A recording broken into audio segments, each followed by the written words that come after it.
I got really screwed by Section 8, and I would very much like to be a victim and just complain about it because it's not fair.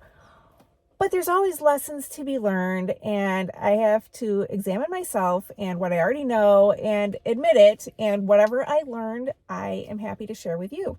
I'm Monique Burns. My husband and I buy houses in Detroit. We started in 2007, built up our own portfolio. We have done some property management. Now we focus on flipping houses. We buy distressed properties, we renovate them, and we sell them Section 8 ready to investors. We get you through your first Section 8 inspection. And we're selling 3-bedroom houses right now for $90,000. They're renting for around $1,200 to $1,300 a month. Taxes are around $1,500 to $1,800 a month. Insurance is around $900 a month. That should help you get an idea of what we sell. So if that's something that interests you, schedule a call on Calendly. I also made an online course for people that have questions about how things work with Section 8. It is a bit Detroit focused, but knowing how things are done in Detroit would help you in really actually any other city. So check that out. It's super helpful to me. If you like and subscribe, it's like sending me a thank you card. And some people do email me thank yous, and I love that too. That's really cool. And on a personal note, I lost 20 pounds in the last 8 months. I've been doing a series of things, and I'm sharing it all with you down there if you are interested in that. And the reason I'm telling you is I'm so excited about a product that I use that started this whole fitness journey. And I called the company. It's small. It's an American company. And they gave me a discount code that I can share with you so you can try the same thing if you are interested in doing what I'm doing, which is going so well. I've never been so healthy. I've never been so lean. I've never had so much muscle. And today I leg pressed an unbelievable amount for me. So excited about that. Let's get into it. So let me tell you what happened. And I've been making a lot of videos about our Kensington house. And this is referring to our Kensington house. And I did a whole tour of the house. I'll put a link up there so you can see that. The tenant came to me with a nice big fat voucher for $17.95. And I'm like, sweet. I was super excited. And so I filled out the RAFTA. I can't remember what RAFTA stands for, but it's the first paperwork we do that we submit to Section 8. This is one of my own houses that I'm managing. And I sent that in, and I expected that they would come back and do one of two things or both things. They'll either come back and say, well, that's too high. They call that rent reasonableness. Or they do affordability for the tenant. And they come back and they say, well, the tenant can't afford $17.95, but her voucher will allow blank. I was expecting that. And in my mind, I was like, as long as it's, close to $1,600, I could handle 15. I would like 15 to 17, somewhere in there, I would be very happy with.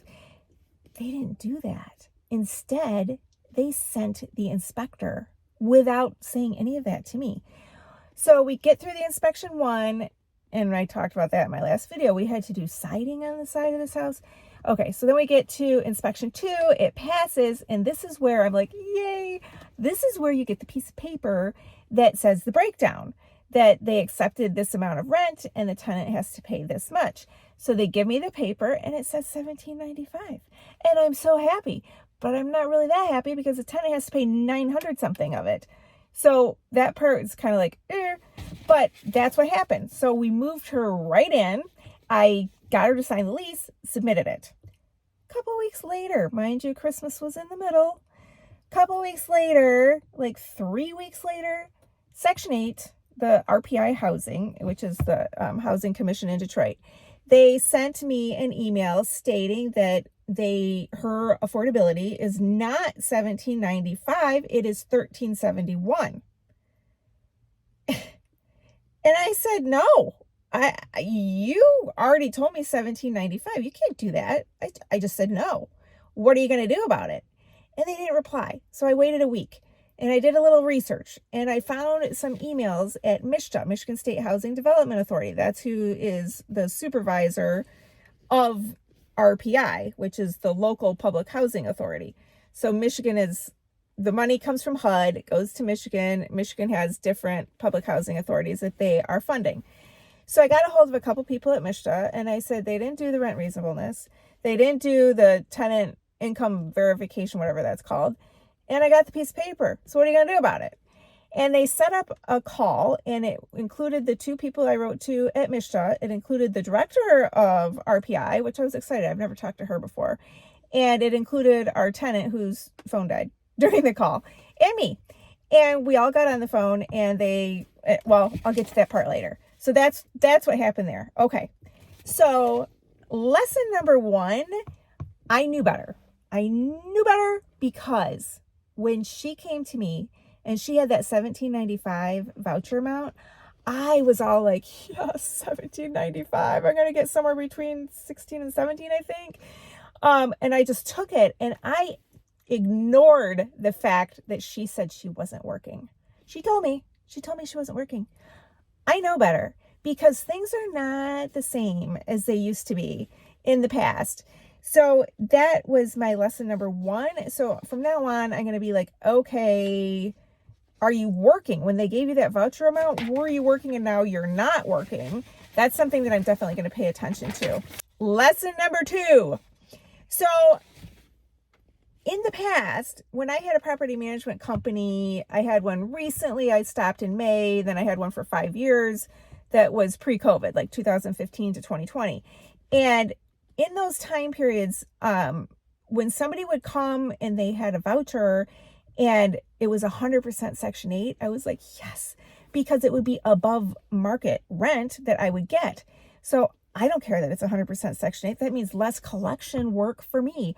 I'm good with a voucher that's 100% Section 8. I'm more than good with that. That's not true anymore. That is absolutely not true, because now if they don't work, they are offering tenants like this $1,370 in my neighborhood that comps at $2,000 rent. Like if I had granite countertops, But my neighborhood, it's a prime neighborhood. And they come back and they're like, no, $1,370. So what they're doing to tenants is saying, if you don't get a job, you're not going to get enough rent paid from us to live in a decent house. So go get a job. And as a landlord, I have to pay attention to that. So lesson number 3, I'll tell you what happened in the phone call. And this is about dealing with the government. So in dealing with the government, it's not like what I'm used to. I am an entrepreneur. If I make a mistake, I own the mistake. I eat it. I'm the one who eats it as the business owner. I stupidly kind of thought they would eat it because they gave me that piece of paper. And I should have known better. Like, I've been dealing with Section 8 office for a long, long time. I shouldn't have let myself get this disappointed at how it turned out. It wasn't all terrible. But the housing director, the PHA, Public Housing Authority director of RPI, was firm that if I don't like it, if I don't like that $1,370, then I'm just going to have that tenant move and get somebody that I do like. And she was not budging. And I was just like, wait a minute here. What's going on here? You want me to eat it? Why are you asking me to eat this? I don't want to eat this. Thankfully, Mishta was on the phone. They're like, it's just a fact gathering call. And what they're trying to do, and they haven't given me the results yet. When I do get the final answer, I'll put it in the section below and let you know what worked out. But it sounds like I'm going to have to accept the $1,370 for the month that the tenant is not working, which would be December and probably January. I don't know for sure. And then she got her job back, and before her phone went dead, she said it does make the same amount as the last job. And if that's the case, then I can get the 17, not $17.95. And they asked the director, well, how much would she do if her job, by this time the tenant's off the phone, if her job really is the same amount, how much could she afford? What would be the rental amount that they would do? And she said, well, we can't do $17.95, which I kind of guessed that, but we can do $17.75. I'm like, there's a win. I did get a win. I'm happy with that. So if they have to do that $13.70 for a month or two, so be it, as long as I'm going to get $17.75 later. But Mishta has to figure out how to make it all legal, because they can't have two different amounts of rent on a lease. Let me get to my lesson number 4. So now here I am, and I've got this tenant. Like, yay, I got all this really high rent, yay. But she has to come up with 900 something a month. That is a lot of money for a single mom with 5 kids to pay in rent. And from my experience, when Section 8 is allowing these high rents, they are pushing the tenants to pay really high portions. And from my experience, it doesn't work. The tenants can't come up with it. They either don't have the discipline. In the past, I'd be like, well, Section 8 said that they can afford this amount. And now I don't know that that's so true anymore. Yeah, on paper, they can afford that amount. But that is a big, big amount for a young single mom to have to make that, you know, isn't in a job that's like, you know, white collar 401k type job. I don't know what the job is. So I kind of wonder if I would have just done better not renting to Section 8 with this house. Get somebody for like $1,500 that I don't ever have to worry about. I'm not doing these constant payment plans like another tenant I have every month. She tells me, well, I can't pay it on this day, but I'm going to pay it on that day. And she always pays it, but it irritates me because it's like she's coming up with her own payments for rent and like, who's the boss here? But she pays every month. So it's like, I can't evict her every month and have all these court fees. I just don't want to deal with that. I want it to be easy. I want somebody who's just going to pay every month. So my takeaway from all of this is, you know, as a taxpayer, I'm happy to see that Section 8 is encouraging people, if they want to live better, that they need to get a job. And I'm not going to quit running to Section 8 people, but the numbers really have to work. And so, you know, that's great for us taxpayers, but for me as the landlord, I'm like, darn, I kind of miss the olden days where they paid above market and I got 100% rent. And the difference that's happening too, that I should point out, is there's this new small area fair market rent thing going on. And so a lot of the Detroit rents have gone down, but they're giving a lot more rent for the tenants in the suburbs. And I don't know if that means that the tenants have to come up with a lot more to live in the suburbs, or if they're paying a lot more of the tenant portion for the tenants to live in the suburbs.